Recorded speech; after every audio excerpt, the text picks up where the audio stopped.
హల్లెలూయా. కనుక పరిశుద్ధతలోకి రావాలంటే చిట్కా ఏంటండి చెప్పండి?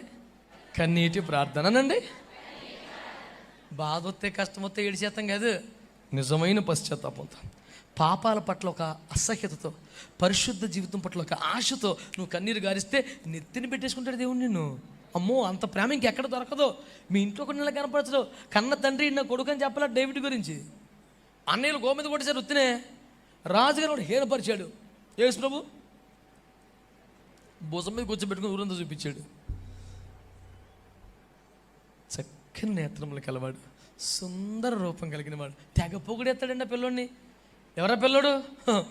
ఆవు ప్యాంట్ వేసుకొని, చిరిగిపోయినటువంటి సొక్క వేసుకొని, జుట్టు వేసుకొని, అలిసిపోయి చెమటలతో వచ్చి గుమ్మాలో నుంచున్నాడు. అడెవడో అన్నట్టు.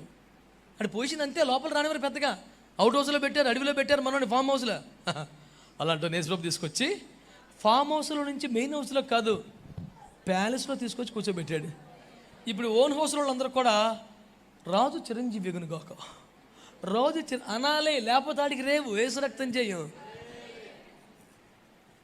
ఒక ప్రాబ్లంను ఫిక్స్ చేయాలంటే యేసు ప్రభు తర్వాతే. అందుకనే ఆయన దగ్గరికి రెండేనా అంతని పిలుస్తాం. మేమేదో బాగుపడిపోతాం కాదని, వాళ్ళు బాగుంటారని. స్తోత్రం చెప్పరే, అందరూ చెప్పాలి. కనుక పరిశుద్ధత రావాలంటే ఏం చేయాలండి?